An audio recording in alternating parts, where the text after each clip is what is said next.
Watch Whimsy. Like. Subscribe. Ring that bell. Hi there, I'm Katie, and this is Watch Whimsy, where I review wonderful and wonky women's watches in a variety of price ranges. Today, I am very excited to be doing the Rolex Datejust. Specifically, the one I have is the Rolex Datejust with the Meteorite Dial. That's this baby right here. So pretty. This watch is really special to me because it was, before I get started too far, my wristwatch check. I am wearing my Breitling Super Ocean. The reason that this watch is so special to me is because it was my first real whole urology watch. Like, it was my first really, really nice watch. And I was very excited to receive it. My husband bought it for me a few years ago, and it's never let me down. I've loved it every time I've worn it, and you can see in the B-roll that I'll be showing that it has definitely been loved. It's not brand new by any by any extent of the imagination. So let's get into it. I'm not going to talk a lot about Rolex's history because it's been done, and it's been done well. So what I'm going to do is in the description, I'm going to link to the Urban Gentry's 8 Reasons Rolex is the Best. I can't remember the rest of the title, but I'll link it down in the description. Rather than spend a lot of time talking about Rolex, I'm going to spend more time talking about the Datejust because really everyone knows Rolex. It's probably the biggest brand talked about in the watch industry and in the world. It might not be the oldest brand, but it is certainly the most well-known. It's a dream for people. Someday I want to be able to afford a Rolex, and then you get that Rolex, and then you're like, there are so many other wonderful watches. I need to go and get all the other ones too. So that's pretty much what happened to me. Was we hit the point where I could have one, and my husband had already gotten one, and we were just like, I can't believe that we're here. And then there are just all of these other amazing watches. So, the Rolex Datejust, I feel, has been completely underloved. It's joked about because oftentimes when you go into a Rolex AD, the only watches that are left in the case are either Oyster Perpetuals and Rolex Datejusts. And it's not because the Rolex Datejust is a bad watch. It's just not the hype watches that everyone's talking about. The Submariner, the Daytona, the GMT Master 2. These are all like big watches that are talked about in the industry. And those are the ones that are really hard to get. And, you'll notice those are all men's sports watches as well. Just saying. The Yacht Master does have a smaller version that they call the ladies one, I guess. And it's nice. I like it. It's one that I would love to have someday. But they are men's watches. Anyone can wear them, of course. That is the reason why the Datejust just doesn't get love. And it's an amazing watch. There are a lot of configurations possible. And if you go to the Rolex website, there's a place where you will just click through the Datejust to the Datejust, and then there's a configure button, and you can, select anything you want. Now, this particular version of the Datejust, the one with the Meteorite Dial, is no longer available, unfortunately. It comes from the Gibeon meteorite in Namibia, which was reported in 1838, and the way it works is that when the meteorite cools enough, it forms this pattern, and it crystallizes iron and nickel, and it has these really cool like crisscross patterns, and it's all beautiful and lovely. And because of the fact you cut through the meteorite to get slices of it to put in the dials, not any 2 meteorite dial will be the same. Unfortunately, the Namibian government, maybe fortunately, I don't know, but unfortunate for us, the Namibian government has decided to protect the Gibeon meteorite now. So Rolex can no longer harvest for it, which is what I suspect is the reason they have stopped making as many as they had. They actually stopped making certain models. It originally came out in the Daytona and the Day Date, and then it came out also in the Datejust Pearl Master and GMT Master 2. Now, the only versions it's available in are the Daytona, the GMT Master 2, and the Day Date 40. And on the Rolex Cellini, the moon on it is made of the Meteorite as well. So if you want to get a Meteorite dial from Rolex, you can get one of those. But if you're wanting the Datejust, then you're going to be a SOL. It's just not going to be available for you. I'm sorry. So while it is no longer available in the Meteorite, it is available in lots of other colors. You can get the Datejust in a 31, 36, or 41 millimeter size. And each size has slightly different options. For example, in the 36 and 41, there's a certain type of bezel that you cannot get. It's like a domed bezel that has little diamonds kind of sprinkled around. And my daughter actually calls it the bubble bezel. And it's a pretty good description of what it looks like. And there's blues and there's green, and prettiest one, aside from the Meteorite that they have, in my opinion, is the aubergine, which is just beautiful. And the color reminds us kind of the Twilight Princess version of Zelda's dress. So we always call it the Twilight Princess whenever we're looking for it or talking about it. So that's going to be all I talk about it. So let's go ahead and get into the actual unboxing and review. Again, I've had this watch for a while, so I'm just kind of putting it back in the box so you can kind of see what it looks like when you open it and kind of experience what I experienced when I received it. All right, let's get down to it. Like I said, this is not a new watch, so I just kind of repackaged it. And put it in the box so you can kind of see what experience you can expect when you decide to purchase a Datejust. There isn't anything especially different about the box that came with this Datejust. All of the boxes are essentially the same. Actually, they are all the same. I don't think I've ever seen a Rolex box that is different from another. So this is the classic Rolex box that you'll expect. And it comes in the box that you just saw me lift up. And then when you open it, ta-da! Look at that. So pretty. I remember when I opened this and it was just such a fun experience. Now in here, there's like a little hidden compartment where you can expect to find your warranty card, I think. Yeah, warranty card and booklet, and a little instruction guide. Although I'm not really sure.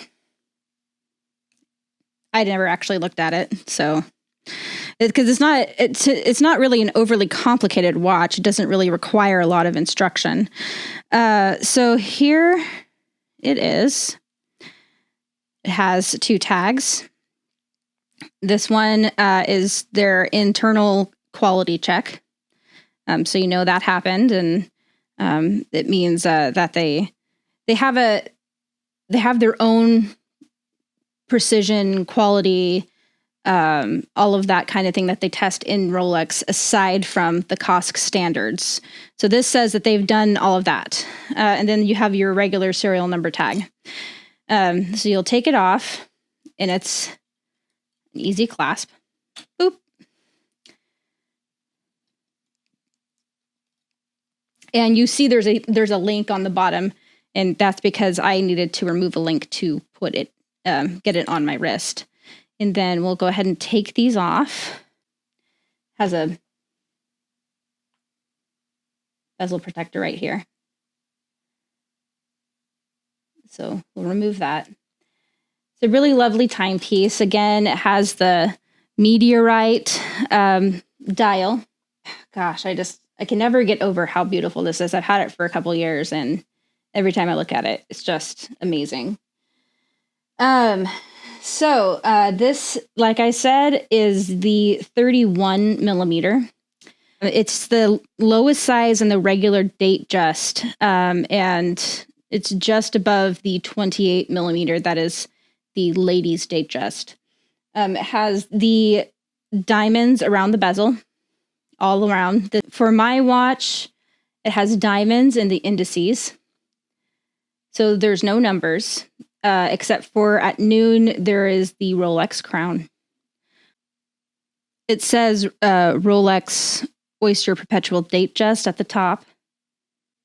And at the bottom, it says Superlative Chronometer Officially Certified. You'll note that there is the date at the 3 o'clock right here. And something interesting about that is that when they released it in 1945, it was the first self-winding chronometer to have the date at the 3 o'clock. So there is that little piece of history that is attached to the Datejust. Over the Datejust, you see the classic Rolex Cyclops. Second hand, minute hand, hour hand, just the normal 3 hands. There's nothing unusual there. It would be very easy if you wanted to have a cookie cutter watch with like a white or a champagne colored background with, regular line indices with the steel. It'd be very easy to have a cookie cutter watch if that's your thing. It is not my thing. I like to have unique. So if the Meteorite wasn't available, and I was still shopping for a watch, I would probably look for the Aubergine if it were me, because I think the Aubergine is the most beautiful of all of the colors that are currently available.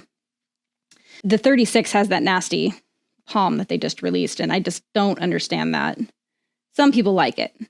The new 31 millimeters have a caliber 2236 movement inside.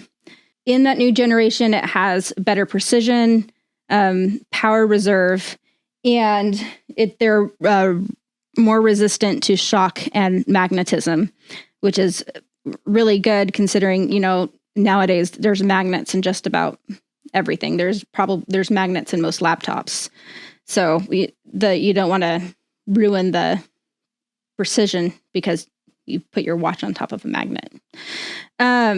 This is an Oyster Perpetual. The crown of it has the crown on it. The articulation is with any Oyster Perpetual. You have to unscrew it before you can actually set it. So when you do that, you're going to want to twist or turn it toward you to unscrew. And then you'll feel it pop and you'll see it pop. And there's a pretty good distance now between the watch and the crown. And then to set the date, you just pop it out once. And to set the time, pop it out again. And it does have the hacking second, so you can set it perfectly. Then when you're done, I'm going to have to set this again now. You press it in, and then to close up the crown, you press and turn away from you at the same time. And then boom, this is waterproof. It's you're not gonna have to worry about it if you drop it somewhere in water. Like one time, a few years and years ago, I was getting a pedicure and I had my tablet with me. My daughter was she was under 1. And gosh, it still just breaks my heart. I was using my tablet on the pedicure station and it accidentally slipped out of my hands and into the tub. And devastatingly, just any pictures that were on it were gone. And it was like before really people were saving stuff to the cloud a whole lot. And it was so sad. It was so sad. I cried. But if I were to drop this Rolex in a pedicure tub, yes, it would be disgusting and I would definitely clean it, but it would be fine. One thing with mine is that there is no lume, which is probably my only complaint about this watch. For me, lume is very important. It's a very important thing. I I like to have lume on all my watches, just because you never know when you're going to end up in the dark or anything like that. And I like to be prepared. And I can understand not having lume at the indices because of the diamonds, but they could have put it on the hands at the very least. That would have been an okay thing to do, in my humble opinion. Other styles of the Datejust do have lume available. So if you want lume, don't rule out the Datejust, just this Datejust. Yeah, this is a beautiful watch. And it's the Meteorite Dial is amazing. Rolex isn't the only company to have a Meteorite Dial, I know, but it's still just gorgeous. Get this nice oh, you know what? I didn't put this thing on my wrist. Let's put it on the wrist. What am I doing? I'm going to put it on my wrist. And you can see inside the little markings on the bracelet. It says Rolex. So that's how it is on the wrist.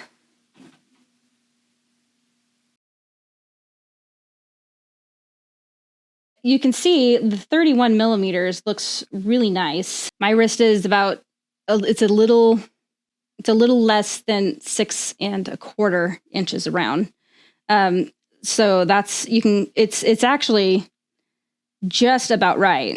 Between 31 and 38 is kind of my sweet spot for case sizes. So this one is just right for me. And it would, if you have a similar sized wrist, I'd imagine it'd be really good on you too. And then we will put it back in the box and go to the outro. So that's the Rolex Datejust. I hope that I've shown you that it is not to be underrated as it has been for so long.